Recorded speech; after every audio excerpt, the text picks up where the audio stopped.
Good morning, Chloe. Morning. How are you? I'm good, thank you. Did you Yes, have a nice week off?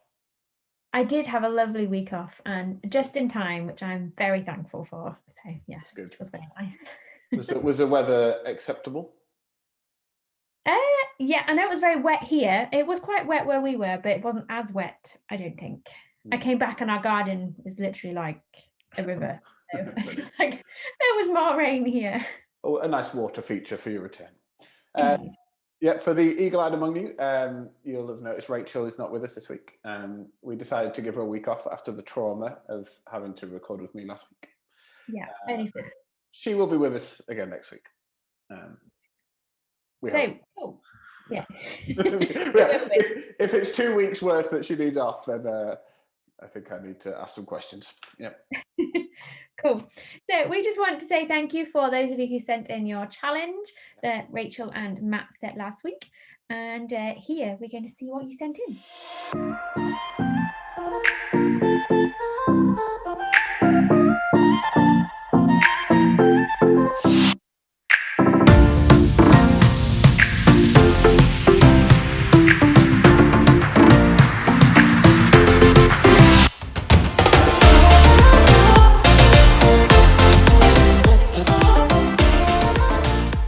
So as you can see, there was some incredible creativity on display there.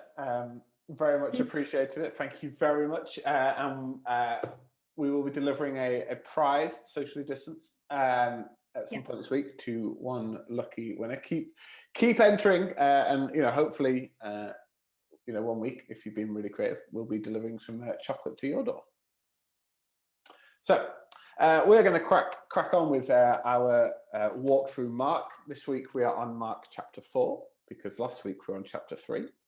And what we're going to do is we're going to, Chloe, not right now, well, yeah, kind of now, but is going to read the story to us. Is that right? Yeah. Sweet, let's go. Okay, so here is today's story. We thought we'd have a go at acting out the story. We know in Sunday Gang you loved to act out the different parts of the stories. So there are actions for you to do with me alongside it. Please join in, otherwise I feel a bit silly doing it on my own. So here we go. So a terrifying storm. That day, when it started to get dark, Jesus said to his disciples, "Shall we go over to the other side of the lake? So can you get into the boat?" And you start rowing. They left all the other people on the other side and took Jesus just as he was in their boat. So you do some more rowing. And there were lots of other boats with them on the water. Then, whilst they were out, a massive storm and wind blew up. Can you pretend you're all stuck in the wind? And blowing really hard. And then the waves started to become huge. So can you do like massive waves and going, and the water was coming into the boat. So can you pretend it's coming over and over and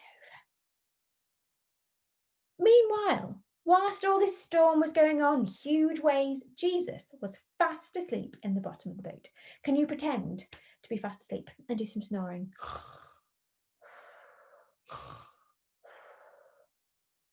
So whilst Jesus was fast asleep, his disciples ran to him, shook him, and said, "Teacher, don't you care if we drown?" Can you join with me and shout it? "Teacher, don't you care if we drown?" Jesus woke up. Can we pretend to wake up?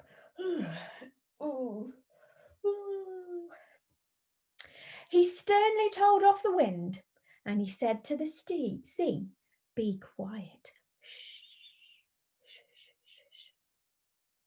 The wind stopped and everything was completely still. Can you be completely still? I saw you move. Try again.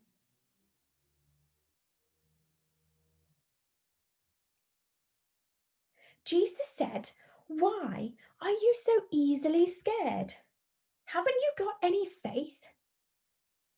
The disciples were really, really frightened now. Can you do a fright, please? "Who is this? even the wind and the rain and the sea obey him. Who is he? So I wonder how many of you have heard that story before. It's a very popular one. And so we just want to pull out two main points that we've thought of, because although it's a story that we know quite well, and some stories in the Bible we read quite a lot, but it's okay, because every time you go back to it, you can learn something new from. So that's why we're going to look at it again today. So for me, the disciples, looking at that one, were pretty scared because of that massive storm that was going on, and quite rightly so. I think if I was on a wooden boat in the middle of a sea, I would be quite scared too.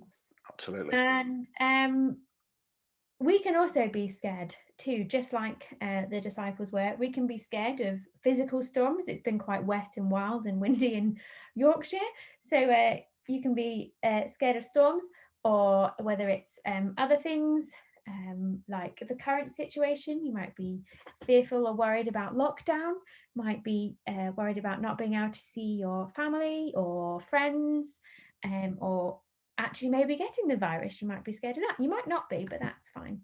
But what we can see from this passage is that Jesus is in control. He can control the wind, the rain, and the sea. And in other stories that we've seen in other weeks, he can heal people too. So he is completely powerful and in control. And so he is in charge of these storms, and we can trust in God that he is in charge of those storms and he can calm them for us. So we don't have to be afraid. Yeah, I guess it's quite important. Like, it's okay if you do feel afraid. Yeah. I think, I feel afraid sometimes, but just knowing that God is there with us. Yeah. I think for me, and it's a phrase that someone that we know has said, is that when we read this story, and it talks about all the other boats on the water, they're all facing the same storm. They're facing the same storm, but they're in a different boat. And so when we kind of look around at other people and we use the boat picture, other people might have like a better equipped boat to face a storm. Other people might be more experienced at facing a storm. But then there's also people that might not be the case. But like what we do know is that Jesus calms a storm, and if we ask him to, he can calm any of the storms that we face. But also, it's about kind of looking outwards and looking at the other boats, the other people that we know when we're in communication with. And I guess the question is, like, what do I mean by storms we might face? And Chloe, you said quite a few examples of what a storm might be. Maybe it's a literal storm, like you said, because we do live in Yorkshire. Maybe it might be a time that we maybe feel scared or worried about something. It might be when we're feeling sad or not well, or just finding things tough. Maybe feeling uncertain about something. And what if we think about them as a storm, what we then know is that Jesus has the power to calm it. He is also in our boat with us. You know, when we read this story, we read it from the point of view of the disciples, and Jesus is literally in their boat facing that storm with them. And so for us, what we know is that in our boat, in our lives, Jesus is with us to face a storm with us. And some storms he might calm, but other storms he might just give us the strength to get through them and give us the wisdom that we need in how to handle the waves that might be around, or the large amounts of rain that we face in Yorkshire.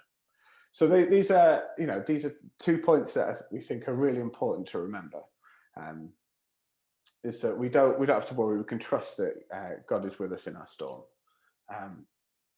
but also that we need to kind of pray for other people in their boats, to use the boat analogy, and that Jesus is in our boat with us.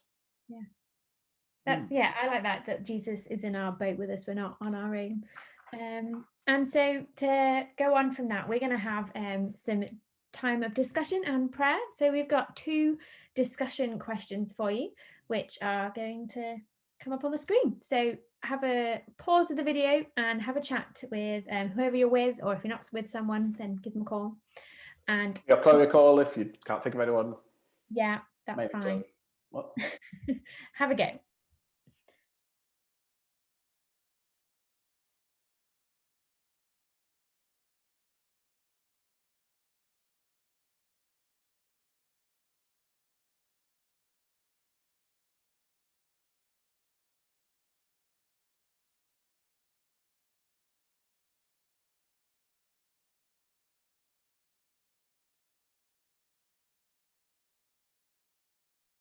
So, using your discussions that you've just had, whether it be with the people around watching this video with you or whether you did call someone, we want to move into a time of prayer. And what we want you to do, and what we encourage you to do, is to pray about what you've just spoken about, whether it is something about you personally or whether the second question about someone else facing a storm.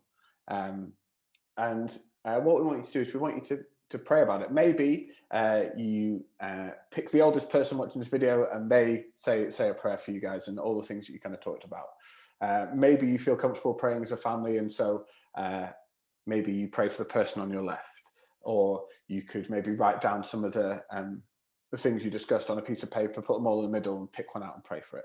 But what we really want you to do is we want to encourage you to pray for each other and for the people in the other boats that we've maybe kind of mentioned, but also kind of pray for each other. So we're going to leave just a bit of time. Maybe we'll kind of put a blank screen up so that our faces aren't distracting you from that. And we just encourage you. Maybe it might be quite nice to have like some moments of silence. Maybe put some music on in the background and just kind of pray in your hearts. You don't have to pray out loud, and God still hears. But yeah, let's leave some space to do that now.